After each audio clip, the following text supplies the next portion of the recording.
هلو دي فريندز اوف ثيرد بريباراتي. اعزائي طلبه وطالبات الصف الثالث، بنحييكم وبنرحب بيكم في حلقه جديده مع ماده اللغه الانجليزيه. Today we are going to discuss unit chapter 2 of our story Black Beauty. النهارده هنناقش مع بعض chapter 2، هنكمل المين انسيدنتس، الاحداث اللي درسناها في chapter 1. عايزين نعرف الكاتبه أنا سول. الكاتبه أنا سول بتهدف لايه of writing this story، لكتابه القصه دي. احنا ناقشنا جزء من الموضوع ده المره اللي فاتت، اتكلمنا قلنا ان she wants to tell people that horses are not machines. عايزه تقول للناس ان الخيول مش machines، مش آلات. we have to be kind to them, we need to treat them well. تعال نشوف مع بعض. عايز افكركم الاول بالكاركترز، الشخصيات اللي عندنا في القصه عشان ما ننساش.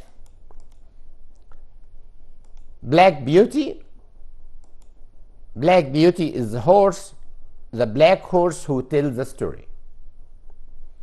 وعشان ما حدش يستغرب برضو، اما بنجيب مع الهورس هو، انا بتعامل معاه هو مش عاقل ولا حاجه، بس في لغه الليترشر، لغه الادب او لغه المسرح او الدراما، الكتابات الادبيه، يجوز ان مع غير العاقل اجيب هو، ممكن اعوض عنه بهي او شي مع غير العاقل كمان. فارمر جراي، طبعا احنا عارفين فارمر جراي بلاك بيوتي's فيرست اونر، ده اول مالك للحصان بلاك بيوتي.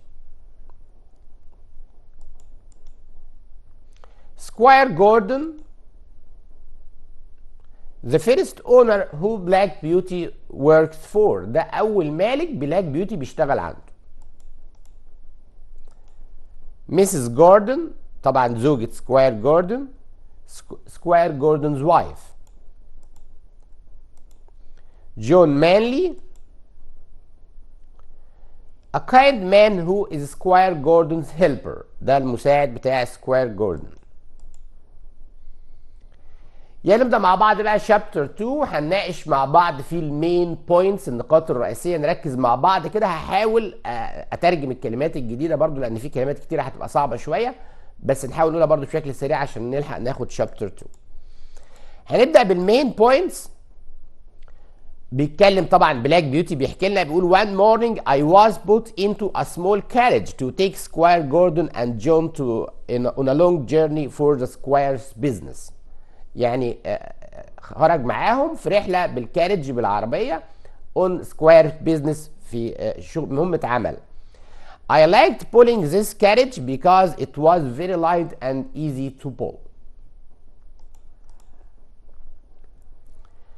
When we got to the town, I had a good rest while Squire Gordon did his work. We start to go home late in the afternoon. بدأنا نرجع نتحرك بقى في طريق العودة بعد الظهر. And now there was a real storm. كان في عاصفة. I heard the strong wind blowing through the big trees. We paused. I'll be happy when we are out of the woods, said Squire Gordon. Squire Gordon بيقول احنا لما نخرج من الغابة دي انا هبقى سعيد. It was a bad weather، كان طقس سيء. There was storm، كان في عاصفة. And it was a very bad weather، طقس سيء جدا. So he said، بيقول I'll be happy، انا هبقى مبسوط قوي اما نخرج of the wood، من الغابة دي. And as soon as he said this، اول ما قال كده a big tree suddenly fell across the road. في شجرة وقعت قدامهم في الطريق in front of us with a loud crash. That was close. ده تعبير جميل قوي على فكرة. close، خلي بالكم انا بنطقها close اس، هي نفس الكلمة بتاعت close، يغلق، يقفل الباب. اما يقول لك close the door، اقفل الباب. لكن هنا that was close، ده اكسبريشن جميل، معناه ان الامر كان وشيك، يعني الشجره كانت خلاص قريبه مننا، وقعت قدامنا بالظبط. بنقول that was close. say John what can we do؟ asked Jordan. جوردن بيقول سكوير جوردن بيقول هنعمل ايه بقى دلوقتي؟ we can't go forward، مش هنقدر نكمل في طريقنا. said John I think that we'll have to go back home a different way، لازم نرجع من طريق تاني.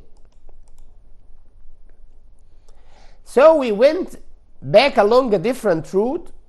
It was longer, and when we went to the bridge, it was dark. We started crossing the bridge. رجعوا من طريق تاني، الطريق ده فيه كوبري، المفروض ان هم هيعبروا الكوبري ده. But I felt something was wrong. ركزوا بقى في الجزء ده عشان مهم قوي. الحصان بلاك بيوتي بيتكلم بيقول I felt something was wrong، حس ان في حاجه خطأ. دي بقى يعني حاجه حاسه بالنسبه للخيول. he felt there was something wrong. the bridge was broken. ناخد بالنا ان الكوبري كان مكسور but they didn't know. هم ما كانوش عارفين. كل الموضوع ان بلاك بيوتي felt something was wrong، كان حاسس ان في حاجه خطأ. so he decided not to cross the bridge. قرر ان هو ما يعبرش الكوبري. at first في البدايه سكواير جوردون thought that black beauty was lazy، يعني قال ان بلاك بيوتي كسول او didn't want to go، مش عايز يمشي. but later بعد كده he thanked black beauty، شكر الحصان black beauty when he knew، لما عرف that the bridge was broken، لما عرف ان الكوبري اللي كانوا هيمشوا معاه ده مكسور. تعال نكمل كده. but so I stopped، توقفت. come on beauty said Squire Gordon who tried to make me cross the bridge. there is something wrong said John. جون بيقول في حاجة غلط. what is the matter beauty؟ بيكلم الحصان بلاك بيوتي بيقول له مالك؟ I knew that the bridge was not safe but I couldn't tell him. then we hear the man shout from the other side of the bridge. سمعنا راجل بيصرخ من الناحية التانية من الكوبري. بيقول لهم ايه بقى؟ stop he called. the bridge is broken in the middle. بيقول لهم الكوبري مكسور. if you continue you will fall into the river. هتقعوا في النهر. I see John replied. جون بيقول كده انا فهمت بقى. thank you sir and thank you black beauty called Squire Gordon. you saved us. انت انقذتنا. a few weeks later بعدها برضو بأسابيع Gordon and his wife decided to visit some friends who lived about 60 kilometers from my home. they drove Ginger and me about 35 kilometers on the first day. we stopped often before we reached the town where we would stay for the night at an inn. توقفنا في حانة. يبقى سكواير جوردون وزوجته كانوا ذاهبين برضو to visit some friends، لزيارة بعض الأصدقاء على مسافة بعيدة. they took black beauty and Ginger، خدوا black beauty وجينجر. Ginger and I were fed and brushed. we were ready to go to sleep when another horse arrived. في حصان تاني جه قبل ما يناموا. his young rider smoked a cigarette. الشاب اللي كان راكب الحصان ده ولع سيجارة while his horse brushed. I don't know how long I slept or what time it was when I woke up. I felt uncomfortable although I didn't know why. يعني جينجر برضو بلاك بيوتي بالحاسة بتاعته بيقول أنا مش عارف ينام. he didn't feel comfortable، ما كانش مرتاح. but he didn't know why، هو مش عارف ليه، مش هو حاسس إن في حاجة خطأ يعني. I heard Ginger coughing. سمعت جينجر وهي بتكح. and I saw that the air was filled with smoke. والهواء كان مليان دخان. then knew that there was a fire. عرفنا إن في حريق. A man appeared with a lantern. راجل جه معاه lantern مصباح and tried to take the horse outside. حاول يخرج الخيول. We could see that he was worried and this frightened us even more. الجزء ده عايزين نفهمه عشان مهم قوي. الراجل was worried، كان قلقان. الراجل اللي كان جاي يخرجهم من الاسطبل بسبب الحريق he was worried. None of us wanted to leave although we knew we were in danger. يعني محدش مننا كان عايز يخرج بالرغم ان احنا عارفين ان في خطر. What would happen to us? We didn't want to go anywhere. Then John arrived. جون وصل بعد كده. Come on my beautiful horses. Woke up please. It's time to go. He spoke softly and was so gentle with me that I stopped feeling frightened. ناخد بالنا هنا في comparison، مقارنة بين the man who came with a lantern، الراجل اللي كان جاي معاه المصباح، and John. John talked، اتكلم to the horses gently، اتكلم معاهم بلطف. So they decided to leave the stable. قرروا ان هم يخرجوا من الاسطبل as there was a fire، لان كان في حريق. When the man was talking to them، لما الراجل كان بيتكلم معاهم he was worried، كان قلقان. فاحساس القلق اللي عند الراجل ده وصل للخيول so they didn't want to go with him، عشان كده ما كانوش عايزين يتحركوا معاه. تعال نكمل كده. I slowly followed him out of the building. خرجت معاه من المبنى and away from the fire. When I saw that I was safe, I called out for the other horses to leave. Ginger later told me that I had saved her. يعني جينجر قالت لبلاك بيوتي انت انقذتيني، انت انقذتني. By now the fire was bigger، يعني الحريق كبر قوي. And just as John had led Ginger away from the fire, the building collapsed. What is the meaning of collapse? Collapse بمعنى انهار، المبنى انهار. Finally some firefighters arrived، رجال مطافي جم to try to put out the fire. After many hours the fire was no more. الحريقة انتهت. When we arrived at the house of Squire Gordon's friends the next evening، لما وصلنا بقى عند البيت بتاع أصحاب سكوير جوردن، everyone was talking to John. نسمع، عايزين نشوف كلام واحد من أصدقاء سكوير جوردن، تعليقه إيه، قال إيه على اللي عمله جون. جون لما قدر يخرج الخيول من الاسطبل، الراجل كان الكومنت بتاعه إيه، تعليقه إيه؟ ان it was او it's one of the hard things in life، من اصعب الامور في الحياه to get horses from a fire، ان انت تخرج الخيول من مكان فيه فاير، حريق. تعال نشوف بيقولها ايه بالظبط كده. it's one of the hard things in the world، من اصعب الامور to move horses when there is a fire said Squire Gordon's friend. what you did to help them was amazing. الراجل صديق سكوير جوردن بيقول لجون ماندي اللي انت عملته ده شيء رائع. انا كده حاولنا نقدم المين بوينتس بشكل سريع، تلخيص للمين بوينتس بتاعت شابتر 2. تعال نشوف بقى، بيجي لي طبعا علم الاسئله. السؤال الاول اللي هو الاوبن اندد كويستشنز. Why did Black Beauty like pulling the small carriage؟ ليه بلاك بيوتي كان مبسوط من حكايه ان هو يشد العربيه الصغيره؟ Because it was very light and easy to pull، خفيفه وسهله. How was the weather during the business trip؟ الويذر، الطقس كان عامل ايه؟ طبعا احنا اتكلمنا عن الطقس، قلنا ان هو كان سيء. It was raining and windy. How were Gordon, John and Beauty lucky؟ هنا بنتكلم عن ازاي بقى كان سكواير جوردن وجون مانلي كانوا محظوظين. ايه الحظ اللي كانوا محظوظين في ايه؟ The big tree didn't fall on them، ان الشجره ما وقعتش فوقهم. ساعه ما بلاك بيوتي حكى لنا قال it was close، انها كانت قريبه، يعني الشجره وقعت قريب منهم. so they were lucky that it didn't fall on them، كانوا محظوظين انها ما وقعتش فوقهم هم. Why couldn't they go forward؟ ليه ما قدروش يكملوا طريقهم على طول؟ Because a tree was blocking their way. block بمعنى يسد، كان في شجرة سد الطريق. What did Beauty think about the bridge؟ بيوتي كان ايه رأيه او اعتقد ايه في الكوبري؟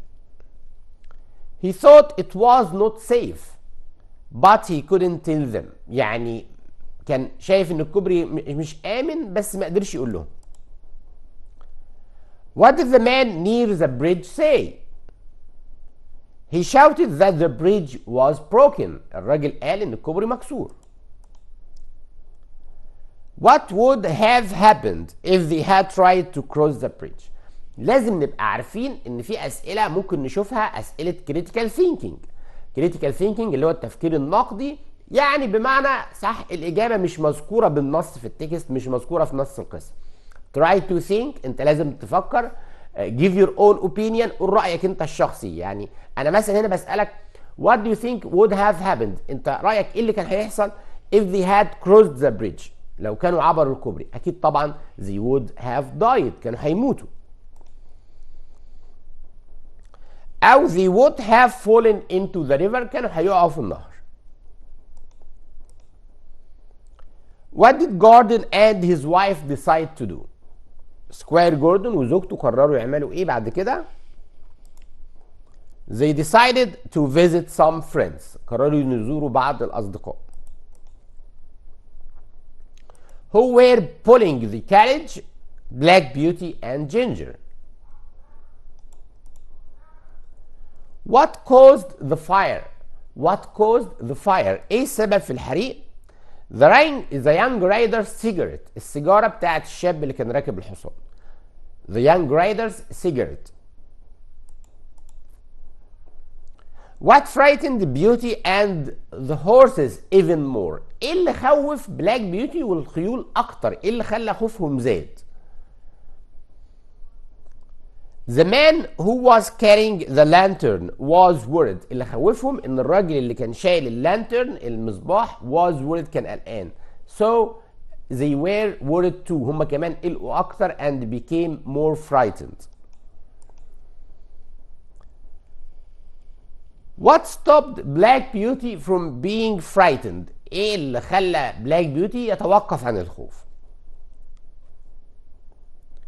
Because John came and spoke softly. اتكلم معاهم برقة and was gentle with them. كان لطيف معاهم.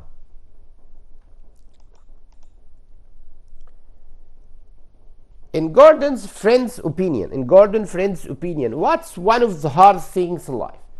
طبقا او according to طبقا لرأي صديق سكوير جوردن، ايه من اصعب الامور في الحياه؟ ايه الشيء اللي اتكلم عنه؟ قال ان هو one of the hard things in life. من اصعب الامور في الحياه ايه؟ هو قالها كان بيتكلم عن getting horses out of a fire او of a building which had a fire. To move horses ان انت تحرك الخيول when there is a fire اما يكون في حريق. طبعا تاني سؤال في الستوري بيجي لنا سؤال الماتشنج التوصيل. غالبا بيكون سؤال خاص بالكاركترز الشخصيات. بنلاقي عندنا الشخصيه and على الجهه اليمنى او في كولوم بي what they did او their actions الاحداث اللي هم قاموا بيها. يعني اول حاجه بيقول لي مثلا جوردن and his wife. Gordon's friends live. Beauty and Ginger. The young rider. تعال نشوف بقى column P. Pulled the carriage. Was smoking a cigarette. About 6 kilometers from home. About 60 kilometers from home. وفي عندنا كمان decided to visit some friends. قرروا ان يزوروا بعض الاصدقاء. اول حاجه نفكر مع بعض كده بالراحه. I'm going to give you the chance. هديك الفرصه ان انت تفكر وتقول الاجابه قبل ما تشوفها معانا على الشاشه. اول حاجه جوردن and his wife.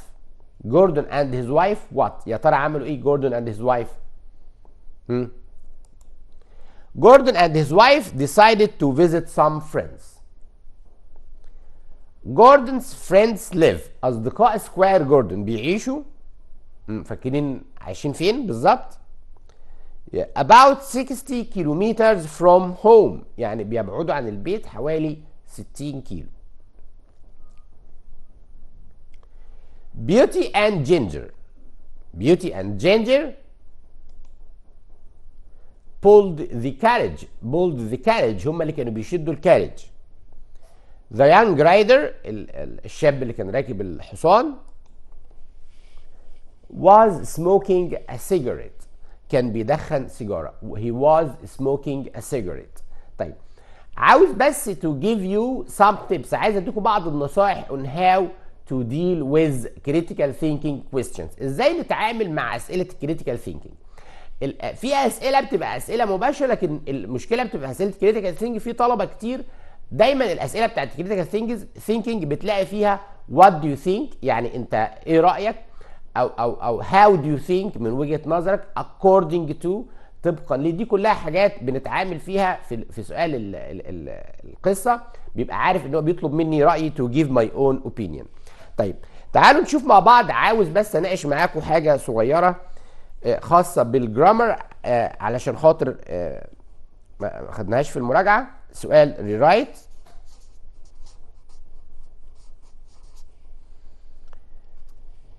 لو قلت مثلا احمد، كان في جمله كده جزء شرحناه المره اللي فاتت، gave me a prize، بس ما كانش في وقت ناكد عليه. احمد gave me a prize. لو انا جمله زي دي قلت لك استخدم فيها was، احمد gave me a prize، عايز استخدم was. المشكله في الجمله دي ان عندي الكلمه give طبعا ده transitive verb، فعل من افعال متعديه جاي بعديها تو objects مفعولين، المفعول الاول me والمفعول الثاني a prize. انا من حقي ابدا باي واحد فيهم، ممكن ابدا me طبعا احولها لاي، او ممكن ابدا ب a prize. اقولها ازاي؟ لو انا هبدا بمي، لو هبدا بمي طبعا احولها لاي، اقول I was given a prize. I was given a prize يعني انا اعطيت او منحت جايزه، تمام؟ طب لو انا حبيت ابدا ب a prize، علشان ابدا ب a prize هروح قايل a prize was given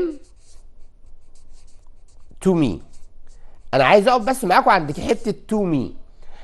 بمعنى ايه؟ انا عايز اوصل لك ايه؟ عايز اوصل لك ان انت لو هتبدا بالمفعول العاقل يبقى انت مش محتاج هنا بريبوزيشن حرف جر، لكن لو هتبدا بالشيء اللي هو منح ده يبقى لازم تجيب بريبوزيشن حرف جر. اقول a prize was given to me. طيب في برضو حاجه تانية برضو عايز اناقشها معاكم سريعا. سؤال تاني برضو كان ناس كتير سألت عليه. لو قلت يا ولاد مثلا احمد never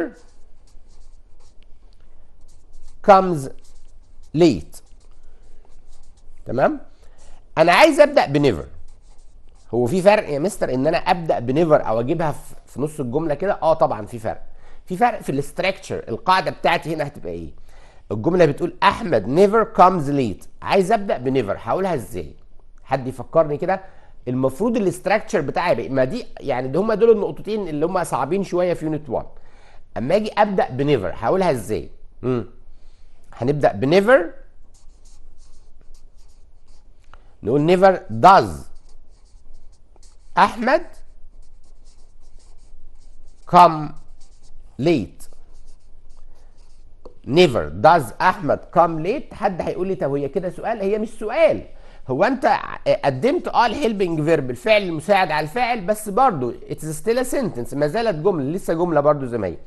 هي كل الموضوع ان الاستراكشر بتاعي هنا، عايز بس اكتبه لكم بسرعه كده، ان انا ممكن ابدا الجمله بكلمه always او never او hardly ever، ونجيب بعدها helping verbs بقى، الافعال المساعده بتاعتي سواء do او does، وبعديها السبجكت الفاعل، وبعدين الفعل في الانفينيتيف، الفعل في المصدر. دول كانوا النقطتين اللي انا كنت حابب اكد عليهم النهارده، لان هما في ناس كتير سالت على المره اللي فاتت على ازاي يبقى الفيرب ترانزيتيف، ابدا بانهي اوبجكت، انهي مفعول فيهم، وبرده موضوع ازاي ابدا الجمله بنيفر. Dear friends, today we discussed، ناقشت معاكم النهارده chapter 2 of our story Black Beauty. I enjoyed being with you. Thank you for watching and see you next time.